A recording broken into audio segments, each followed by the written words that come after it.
Okay, start!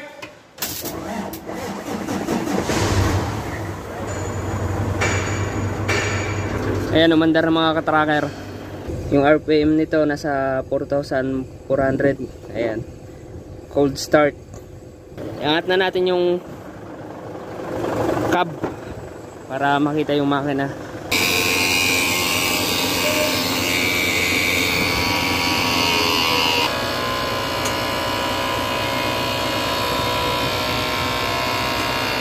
Bagong andar yan. Ayan, Tambucho. Malamig pa.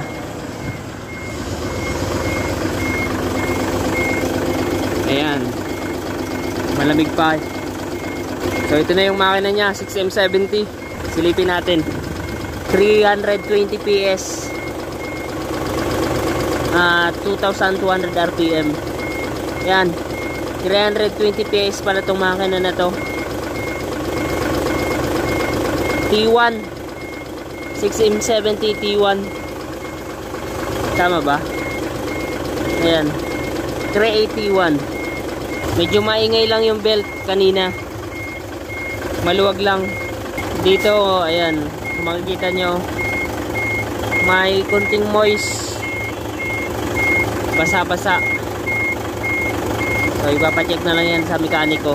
So ayan, itong mga makina na to mga katracker, sa walang idea sa 6M70, ito po ay full electronics na, common rail direct injection,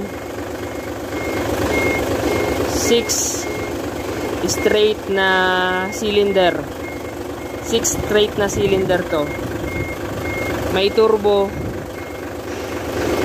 Ayan. So wala pa tong AGR mga katracker. Wala siyang AGR.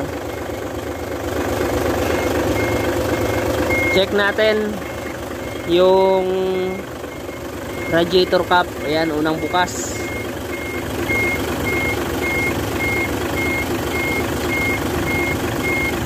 Ayan, ang linis. Kung makikita nyo sa radiator cap, malinis. Ayan, malinis ang tubig Pasig. Ayan. Ayan, ang linis yan, walang langis, walang bubbles. Okay, yung tubig, yung cooling system. Dito tayo sa kanyang filler cap. Ayan.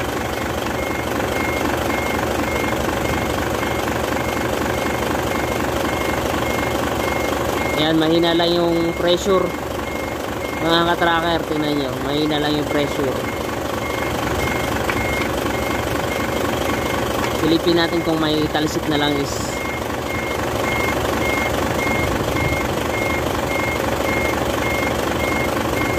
Ayan, wala. Goods. Goods to, goods.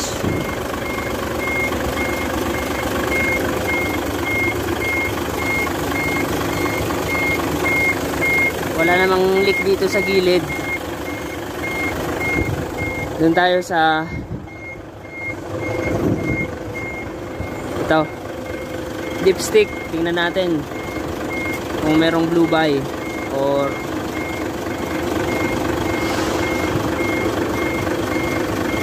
buga ng langis. Ayan, wala naman. Ayan.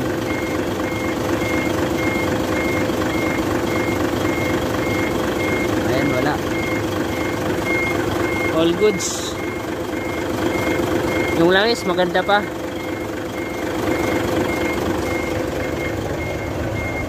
So ito yung ating, ito yung exhaust tailpipe ng Tambucho. Ayan o, walang usok, clear na clear mga katracker. All goods naman.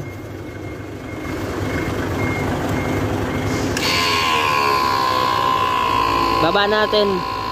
I-revolution natin mga katracker. I-revolution natin. Tingnan natin sa dashboard, sa instrument panel kung okay yung RPM niya, may hatak. Pag mga ganitong truck mga katracker, 6M70 kadalasan ano, low power. So naka warning dito. Yung nakalagay lang naman dito ngayon yung sa battery, which is yung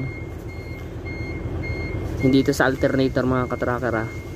Ito yung level ng tubig sa battery. Naka-series lang tayo ngayon, so never mind natin yan. Parking, naka maxi brake tayo. Ayan, naka maxi, naka parking tayo. Tapos ito hindi masyadong nakababa yung ulo, saka seat belt. Odometer 823,884 yung odometer nya. Maingay lang yung ano, yung belt, maluwag.